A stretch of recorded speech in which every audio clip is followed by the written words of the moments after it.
اس سال 6 مہینے کی ایکسپورٹ جولائی ٹو دسمبر ہے 15.1 بلین، یعنی کہ منفی 0.9% یہاں پہ ایکسپورٹ آپ کی گر گئی ہے اس سال میں ابھی تک۔ اور امپورٹ کا موازنہ کر لیتے ہیں، امپورٹ 6 مہینے کی تھی پچھلے سال 6 مہینے جولائی ٹو دسمبر 30.9 بلین، اس سال جولائی ٹو دسمبر امپورٹ ہے 34.38 بلین، یعنی کہ 11.2% سے امپورٹ ان 6 مہینوں کی پچھلے سال کے 6 مہینوں سے بڑھ گئی ہے، جبکہ آپ کی ایکسپورٹ ان 6 مہینوں کی پچھلے سال کے 6 مہینوں سے 0.9% گر گئی ہے۔ بالکل۔ امپورٹ ایکسپورٹ کے ڈفرنس کو بیلنس آف ٹریڈ کہتے ہیں، وہ پچھلے سال 6 مہینے کا 14.2 بلین تھا، جو اس سال 6 مہینے کا 19.2 بلین پہ چلا گیا۔ تو یہ ایک بہت خطرناک اور الارمنگ ٹرینڈ ہے۔ خالی اگر آپ نے دسمبر کی ایکسپورٹ دیکھنی ہے تو دسمبر کی ایکسپورٹ $600 ملین سے کم ہو کے پچھلے دسمبر 2024 کے موازنے میں دسمبر 2025 کی ایکسپورٹ 2.3 بلین ہے، اینڈ امپورٹ تقریباً سیم ہے، پچھلے دسمبر 2024 میں 5.9 بلین کی تھی، اس سال 6 بلین کی ہے۔ تو یہ سر بڑے انتہائی وریسم اور الارمنگ فگرز ہیں، اینڈ یہ میں فگرز خود نہیں بنا رہا، یہ پاکستان بیورو آف اسٹیٹسٹکس کے فگرز ہیں۔ صحیح۔ اگر یہی ٹرینڈ رہتا ہے تو آپ کا تو سر جو بیلنس آف ٹریڈ ہے خالی 6 مہینے کا اگر 19 بلین ہے تو وہ تو پورے سال کا کوئی تقریباً 38 سے 40 بلین ڈالر میں چلا جائے گا۔ تو کیا ریمیٹنس ساری بالکل کامران صاحب آپ صحیح کہہ رہے ہیں کہ ہم ریمیٹنسز پر انحصار نہیں کر سکتے۔ پھر جب ہم یہ بات کر رہے ہیں کہ ٹیکسٹائل کا برآمدات میں 60% سے بھی زائد حصہ ہے، تو پھر کس طریقے سے ہم دیکھیں کہ ہم ریجنل پیئر سے آگے نکل سکتے ہیں؟ ہم ابھی بھی ان سے پیچھے ہیں، مسلسل پیچھے ہیں۔ پھر ہمارے جو strategic trade policy framework کے اہداف تھے وہ بھی پورے نہیں ہو سکے ہیں۔ اس کے ساتھ ساتھ ہمیں یہ لگتا ہے کہ جو ہمارے گولز ہیں کیا وہی واقعی انریلسٹک گولز ہیں، یا جو گلوبل ڈیمانڈز ہیں ان کو سمجھ نہیں پا رہے ہیں کامران صاحب؟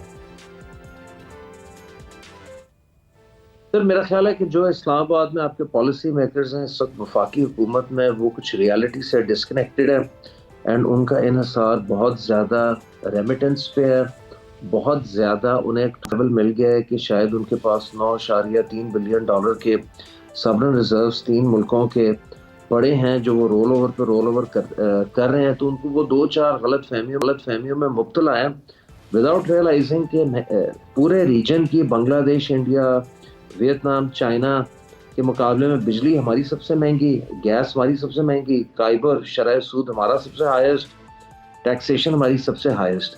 ان فیکٹرز کی وجہ سے سر جو تو ہیں ملٹی نیشنل، وہ تو پاکستان سے کافی حد تک ایگزٹ کر رہے ہیں، وہ مجھے بات دہرانے کی بھی ضرورت نہیں ہے، آپ بخوبی واقف ہیں کون کون سی کمپنیز ہیں جو پاکستان سے ایگزٹ کر چکی ہیں۔ اب پیچھے رہ گئے تو ڈومیسٹک پلیئرز کب تک سروائیو کریں گے؟ یا بند ہوں گے یا پھر وہ بھی الٹیمیٹلی کہیں نہ کہیں باہر امیگریشن کریں گے، پھر اور تو اس کے علاوہ کوئی حل نہیں ہے۔ دبئی آپ دیکھیں پاکستان سے کتنا پیسہ دبئی چلا گیا، جو ایک انآفیشیل ایسٹیمیٹس ہیں، آزاد و شمار ہیں، وہ کئی بلینز اچھا کامران صاحب، جیسے کہ ہم یہاں بات کر ڈومیسٹک پلیئرز کا آپ نے ذکر کیا، اس پر بھی ہم آگے بات کریں گے، لیکن اکثر ایکسپرٹس یہ بھی کہہ رہے ہیں کہ جس طریقے سے ہم یہ بات کرتے ہیں کہ ہماری investment policy, trade policy, tax policy, پھر اس کے ساتھ ساتھ انڈسٹریل پالیسی الائن نہیں ہے، اس میں آپس میں کوئی کوارڈینیشن نہیں ہے، اس پر آپ کی کیا رائے ہے؟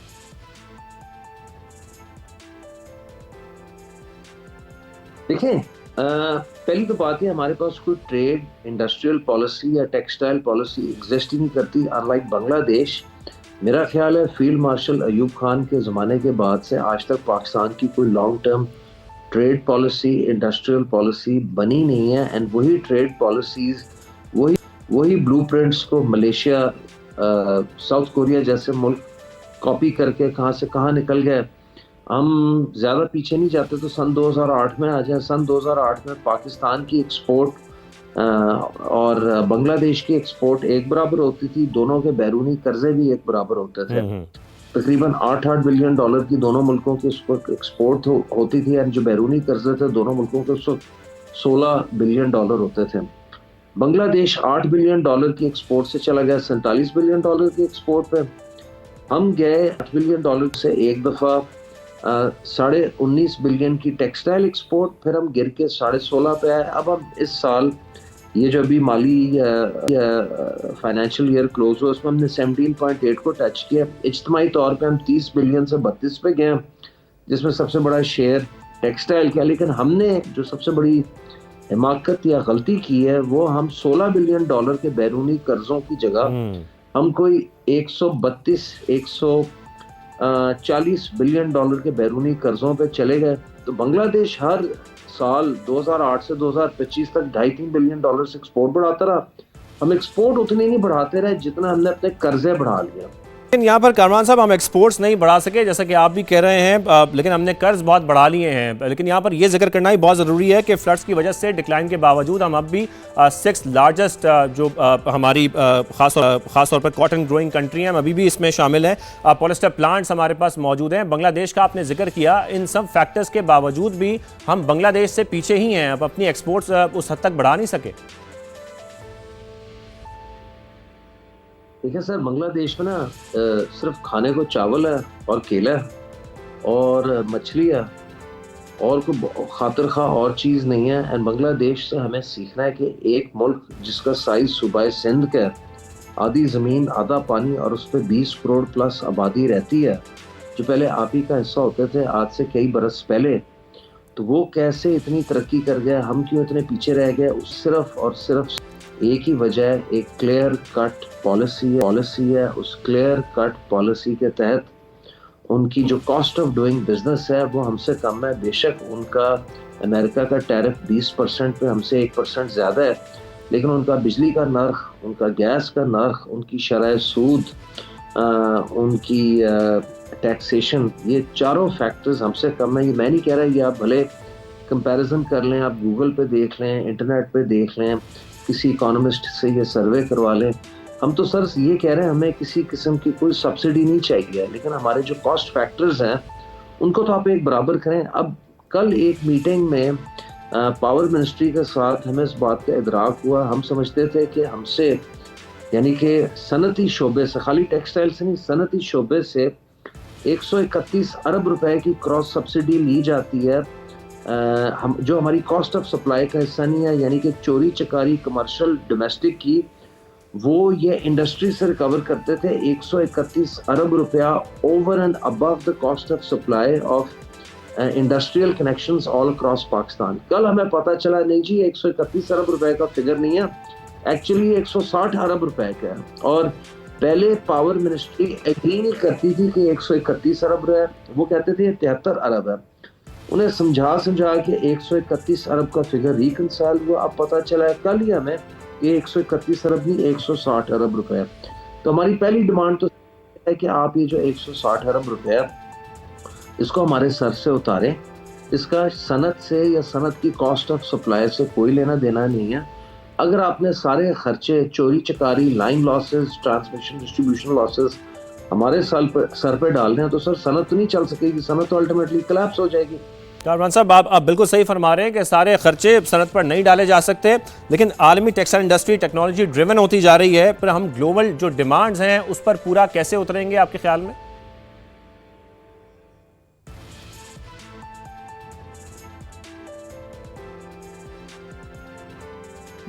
دیکھیں سر، یہ تو ہے ساری باتیں جب آپ پہلے یہ بیسک چیزیں پوری کر لیں کہ آپ ہائی آٹومیشن کی طرف، اسکلڈ ورک فورس کی طرف، ووکیشنل ٹریننگ، ان چیزوں کی طرف جائیں. لیکن جب آپ نے بیسک کاسٹس وہی نہیں میچ کرنے ہیں یا ایک ریجنل باسکٹ کے ایوریج کے قریب نہیں آنا، تو سر آپ کیا توقع رکھتے ہیں کہ یہاں سے کیوں ایکسپورٹ بڑھے گی؟ کیوں نہیں لوگ دبئی میں پیسہ لگائیں گے، کسی اور ملک میں پیسہ لگائیں گے جب انہیں یہاں انویسٹمنٹ پہ ریٹرن نہیں ملے گا؟ یہ تو حکومت وقت کا کام ہے کہ اگر گورنمنٹ چاہ رہی ہے کہ پاکستان ایک لیبر ایکسپورٹ کرنے والا ملک بن جائے، مین پاور ایکسپورٹ کرنے والا ملک بن جائے، نہ کہ خود کفیل ہو آئی ایم ایف پروگرام سے نکلے، اتنی انڈسٹریلائزیشن ہو کہ ہماری بنیادی طور پہ ایکسپورٹ کے فگر کو 2.3 بلین ڈالر تھی پچھلے مہینے کی، اینڈ ریمیٹنس 3.8 کی تھی. پہلا تو چیلنج ہے کہ آپ کی ایکسپورٹ آپ کی ریمیٹنس سے دگنی ہونی چاہیے یا کم از کم اس برابر پہ تو پہلے لائیں. یہ تو کوئی آپ اس چیز پہ انحصار کر ہی نہیں سکتے کہ آپ نے صرف مین پاور ایکسپورٹ کرنی ہے اینڈ پھر جو ان کے ڈالر آنے ہیں وہ آپ نے ان کو ڈالر نہیں روپیہ دینا ہے جو کہ لوگوں کی امانت ہے. آخر میں جو ریجنلی کمپیٹیٹیو انرجی ٹیرفز ہیں پھر ہم یہی سمجھ سکتے ہیں کہ سب سے بڑی رکاوٹ وہی ہیں. ساتھ میں آپ اس پر بھی میں آخر میں چاہوں گا کہ آپ کمنٹ کریں کہ آئی ایم ایف کے پروگرام میں ہوتے ہوئے پھر ہم یہ کیسے سمجھ سکتے ہیں کہ ٹیکسٹائل انڈسٹری ہماری جو ریجنل پیئرز ہیں ان کے ہم ایٹ لیسٹ برابر ہی لے کر آ سکتے ہیں جب بنگلہ دیش اور ویتنام کی بات ہو رہی ہے. سر دیکھیں ایک اچھی چیز یہ ہوئی ہے کہ میڈیا کے توسط سے social media, digital media, news channels and جتنا اس پہ شور مچا ہے, جتنی اس پہ ڈسکشن ہوئی ہے, آپ جیسے اینکرز نے جو کی ہے اس سے اب حکومت وقت کو فکر پڑ گئی کہ ایکسپورٹ گر رہی ہے اینڈ اس کو کسی نہ کسی طریقے سے اسٹیبلائز کرنا ہے اینڈ واپس بوسٹ بیک کرنا ہے. پاکستان دنیا کا 5واں بڑا ملک ہے, مے بی انآفیشلی 4تھا بڑا ملک ہے. ہر دن 15,000 بچے پیدا ہو رہے ہیں, ہر 2 سال بعد 1 کروڑ سے آبادی بن رہی ہے. تو اگر آپ لوگوں کو روزگار نہیں فراہم کریں گے, آپ زراعت کو اپنی نہیں ایڈوانس کریں گے, آپ اپنی 5 بڑی ایکسپورٹ اورینٹڈ انڈسٹریز کو ایک level playing field with regional players India, Bangladesh, China, Vietnam, Sri Lanka نہیں دیں گے, یہ کاسٹس ان کے ایٹ لیسٹ قریب تو لے آئیں, آپ برابر تو کریں. اگر آپ برابر نہیں کریں گے تو آپ ایکسپورٹ کیسے کر سکیں گے؟ تو ہم تو کوئی کسی قسم کی سبسڈی نہیں, ہم یہ کہہ رہے ہیں بجلی کا ریٹ آپ 8 سینٹ کریں. بالکل ایک لیول پلینگ فیلڈ ہونی چاہیے جب ہم نے ریجنل پیئر سے مقابلہ کرنا ہے. کامران ارشد صاحب بہت شکریہ ہمیں شو میں جوائن کرنے کے لیے, اور آگے آنے والے شوز میں ٹیکسٹائل انڈسٹری پہ جیسے کہ ہم آج بات کر رہے ہیں, خصوصی طور پر کراچی کے حوالے سے ہم نے بات کی, آگے آنے والے شوز میں فیصل آباد کو لے کر, لاہور کو لے کر انڈسٹریز کی کیا صورتحال ہے, کیا مسائل ہیں, اس پر بھی ہم بات کریں گے. آج کے شو سے اتنا ہی, اجازت دیجیے, اللہ حافظ.